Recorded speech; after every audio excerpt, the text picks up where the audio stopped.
Hello everyone, today I'm going to be making a buckle like this, painting a helmet like this, and making a rifle with a sling and attaching it to the model, all here on Vulcan scale modeling. I first started by cutting out all the parts on the model. This was done in a manner where I had a lot of extra sprue attached to the parts. This was in order to preserve as much detail as possible when cutting out the parts with an X-Acto blade and cleaning them up later.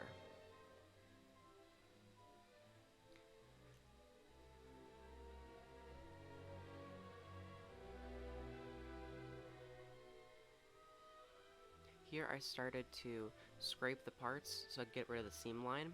I did this quite carefully as there was quite a bit of detail here which I did not want to destroy. Here I also started to carve out the sleeve as there was not a lot of detail here. I used an X-Acto blade to carve the rest after using a small drill bit. Here I did something similar where I carved out some more detail using an X-Acto blade and cleaning them up with some sandpaper. I also did some more work on the eye sockets of the gas mask by drilling them out a bit using a large drill bit to give them some more depth and realism. I also carved out where the gas mask filter would be. I also added a bit of stretched sprue on top because I saw that there was detail like this on the box, and I think it looks quite good. Here I using an X-Acto blade to clean up where the coat would be on the underside of the model. It's quite lacking here as well, and then I also cleaned these areas up with some extra thin cement. Here I am gluing the two legs together using some regular Tamiya cement, and then I use this for the rest of the model as well because it is a good glue for this sort of thing. Here I made sure to glue the arms in the correct position. This is a thing that a lot of modelers get wrong, and it is a very simple detail that can be messed up quite easily. Here I add the hand, which I later add some more detail to as well like the other one. And before adding the head, I cut off the band that would attach the helmet to the head, as I saw some pictures that showed that this was not as used as much.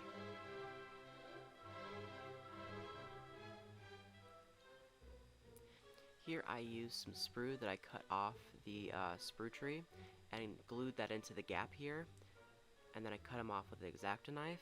This was to add some bit more stability as well as some actual material to these massive gaps that you see on quite a few of these models. I also added some Vallejo putty, which is a water-based putty, so that I could wash it off with water and a brush to get the details preserved while keeping the gap absent throughout.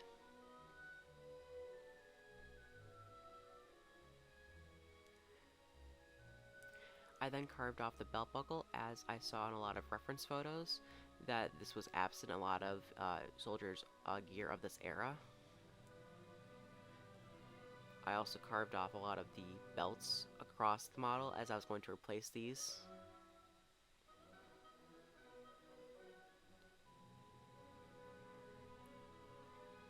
Here I'm making the belt buckle. Now this process where I've cut out the belt buckle with some hardened sock paper and then adding some more detail was used quite a bit over numerous sort of variations until I finally got well, this, and it's quite hard, but I quite enjoyed it. Here I'm using some masking tape that I've cut to size, and I'm threading it through the belt buckle. This was quite difficult, and as you see I'm using two sets of tweezers because it was quite fine work.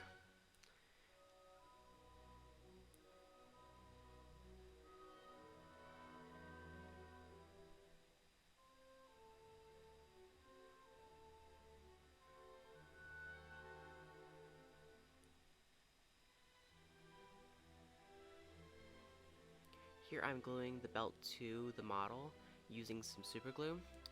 Here I use it just to first glue the belt buckle down.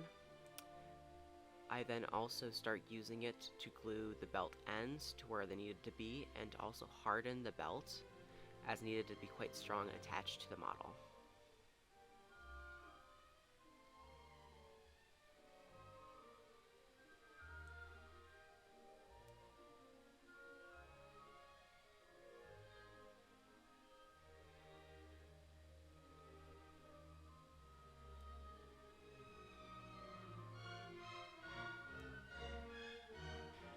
I'm adding the details which I worked on earlier. These were to make sure that these smaller belts, which were made from doubled up masking tape cut to size, were in place. These were also glued with super glue, and were also quite hardened with super glue to keep them in place.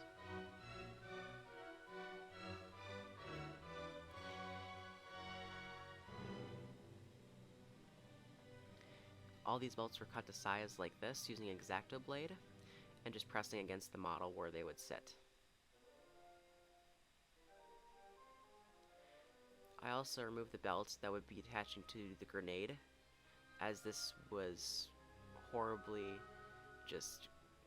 horrible detail that I did not like, and so I decided to remove it. This was the exact same, basically, band size of tape 2 as well as the rest of the belts. Then I added the grenade to the grenade stick, using the Tamiya regular cement. I then attached some blue tack to the model so I could attach the rifle to the model so I could gauge how long the sling needed to be, and I also cut it to size in this position as well. I used some very sharp scissors to do this.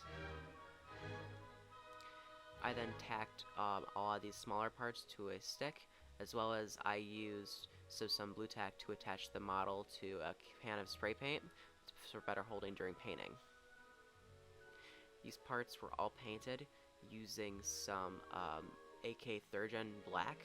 This is my first time ever using this, and I quite liked it. It dried quite fast, and I only needed to thin down with only a tiny bit of water. It's very good for brush painting, but I've also heard it's good for airbrushing, so I'll have to try that later too.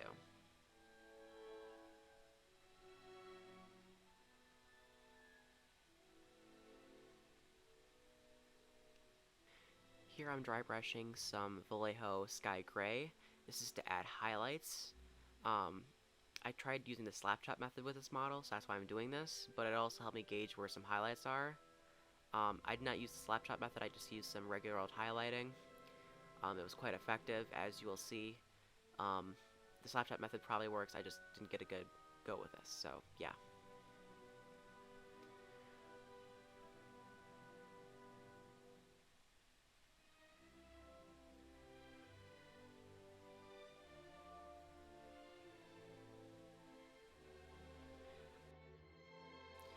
Here, what I used for the main color of the coat, and just uniform overall, was Vallejo Intermediate Blue, and this was thinned down a bit with some water. Now, I tried to use a slap chop method as previously stated, so it is quite thinned down, but it ended up not working for me. So I just used some highlights and some shadows. And what I did, like right here, was I added some white to the main color, and I put it on the areas that were highlighted or should be highlighted. So just raised areas in general. And then using the original color plus black, I put those in the shadow areas as sort of like low lights, shadow colors, and stuff like that.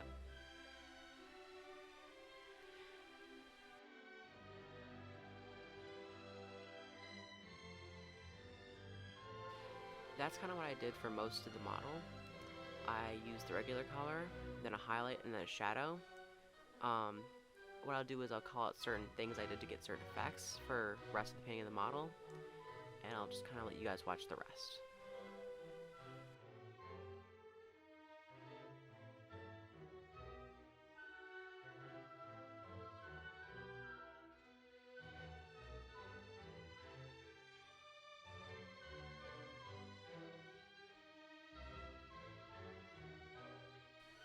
So here on the gas mask is one of those effects. So first I colored in the sockets using a slate gray color. And then after I used a very washed down, like off-white color, sort of get a glassy look in the eyes, but also kind of like a dusty glassy look. This is also used for a lot of the metal stuff, where I just painted the base coat and then used a similar wash of a off-white color to give it a bit of a metallic effect without sort of the metallic color.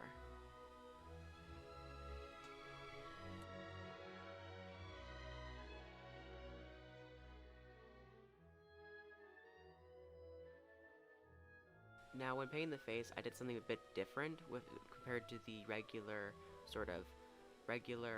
highlight shadow. Here I use the base color, which is Vallejo Flat Flash, and I added a bit of Vallejo regular red, just red, and I watered it down a lot to add basically some shadow tones. After that, I used some of the original Flat Flash, but I added some white to it. This was to lighten it quite a bit, so I could get a bit more of a highlight tone.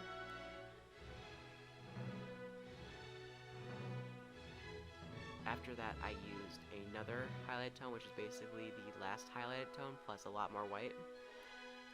And this was used incredibly sparingly.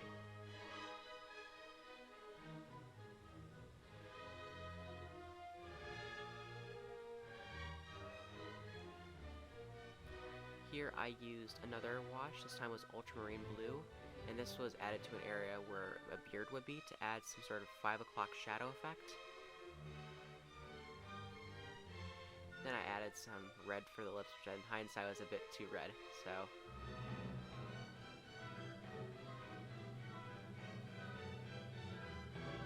The rest of the parts that were painted separately were painted in the same manner as the previous parts.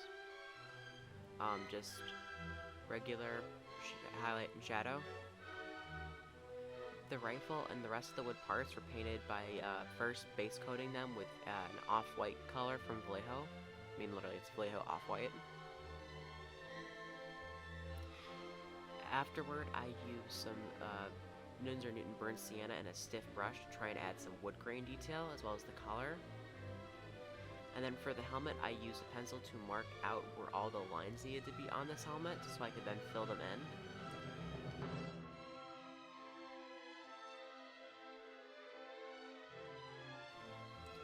I then used a very watered down version of the color and slightly added each color that I needed to the helmet.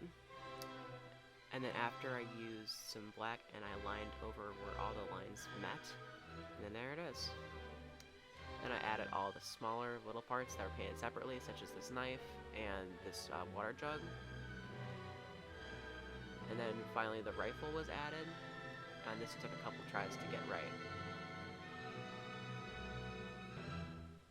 And I put the strap over and glued that to the rifle. Then last but not least, I added the helmet, and the model was complete.